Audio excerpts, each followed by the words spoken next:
Assalamualaikum warahmatullahi wabarakatuh. Halo, selamat berjumpa kembali dengan saya Laulema di channel Nyembir. Seperti biasa, kita akan belajar mata pelajaran sosiologi khususnya di kelas 12. Tema bahasan kita kali ini masih mengenai dampak-dampak perubahan sosial. Sekali lagi, tema kita adalah dampak perubahan sosial. Kali ini kita akan membahas khususnya dampak dan negatif perubahan sosial. Sekali lagi, kita akan membicarakan dampak negatif perubahan sosial yang orang sering menyebut sebagai regres. Jadi regres itu adalah perubahan sosial yang membawa kemunduran, membawa kerugian bagi anggota masyarakat. Baiklah, dampak yang pertama disebut dengan disorganisasi sosial. Sekali lagi, yang pertama namanya disorganisasi sosial. Adalah suatu gejala pergeseran nilai-nilai, pergeseran norma-norma atau memudarnya, sekali lagi memudarnya keterikatan di dalam kelompok sosial atau lembaga-lembaga sosial yang mengakibatkan sekali lagi mengakibatkan terjadinya perpecahan di dalam kelompok sebagai akibat daripada tidak adanya pegangan nilai-nilai dan norma di dalam masyarakat. Sehingga hasil akhirnya akan terjadi kekacauan. Contohnya adalah kekacauan yang terjadi dalam masyarakat pasca terjadinya pilkada atau kekacauan yang terjadi pasca pilpres.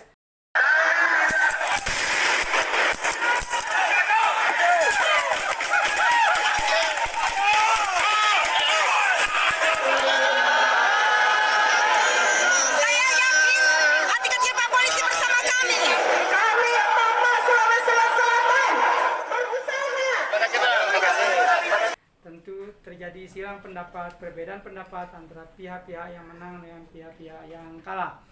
Berikutnya dampak negatif yang nomor 2 namanya kultur shock. Sekali lagi namanya kultur shock.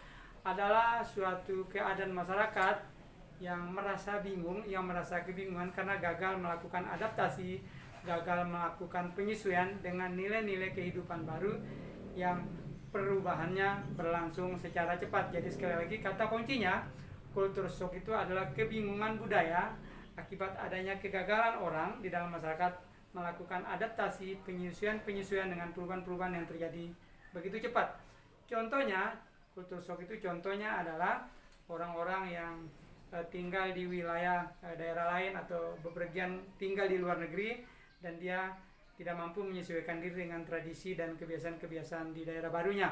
Kemudian contoh yang lainnya adalah kebingungan orang sebagai akibat daripada naiknya harga BBM yang secara cepat sehingga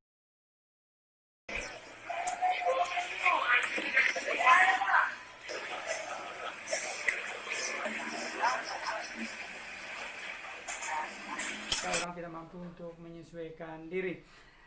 Kemudian dampak yang nomor 3 namanya kultur lag. Sekali lagi namanya cultural lag adalah terjadinya perkembangan kebudayaan yang berjalan atau berkembang secara tidak bersamaan. Jadi adanya ketimpangan perkembangan budaya antara budaya fisik dengan budaya non fisik, itulah yang disebut dengan proses kultur lag.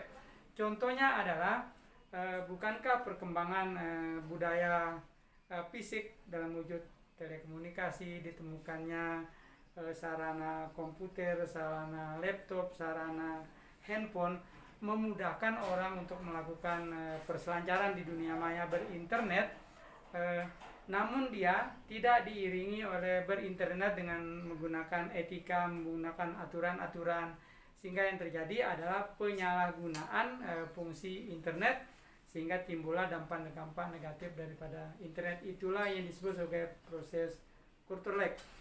Dampak yang nomor 4 namanya anomi. Sekali lagi dampak yang nomor 4 adalah namanya anomi.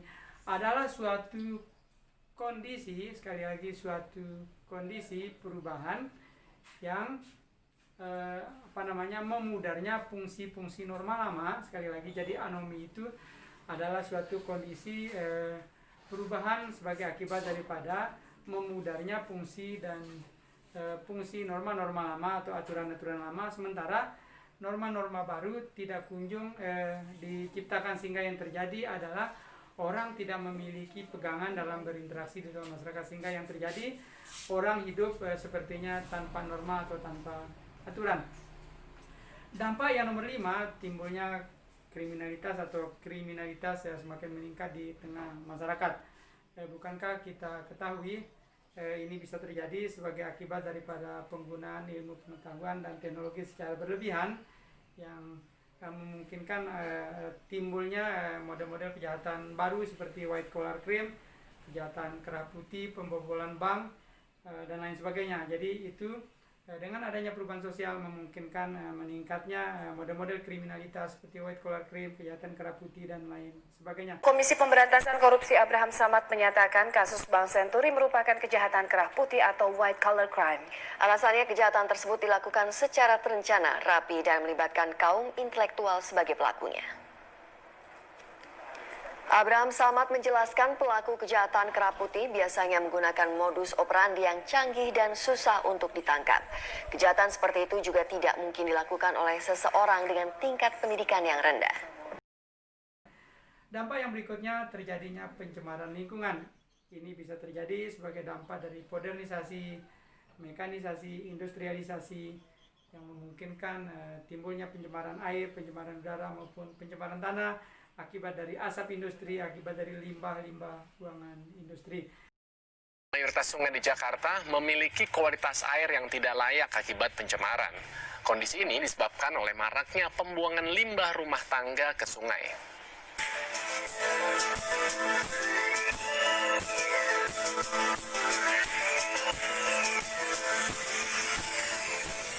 Air merupakan sumber kehidupan dan kebutuhan utama manusia. Namun sayangnya di daerah perkotaan seperti Jakarta, pemerintah hanya mampu memenuhi sekitar 60% kebutuhan air bersih. Sumber air lain seperti sungai juga tidak layak akibat tercemar. Mayoritas sungai di ibu kota berwarna keruh dan berbau. Kemudian dampak yang terakhir adalah marginalisasi. Jadi sekali lagi dampak terakhirnya adalah marginalisasi, adalah suatu situasi di mana orang-orang terabaikan secara sosial. Artinya marginalisasi itu adalah orang-orang dalam jumlah yang mayoritas secara sosial dia mengalami keterabaikan atau diskriminasi. Jadi marginalisasi itu bisa terjadi akibat daripada adanya proses diskriminasi sehingga orang dimarginalkan secara ekonomi, secara sosial maupun secara politik. Bagi sebagian warganya, pembangunan ibu kota Jakarta telah banyak memberikan berbagai fasilitas, infrastruktur, dan kemudahan, terutama tuntutan modernitas untuk hidup di kota megapolitan. Kemewahan kota Jakarta memang diklaim telah membuat warganya lebih sejahtera, lebih beradab, dan membanggakan. Namun, ini hanyalah sebagian kecil dari potret ibu kota sesungguhnya.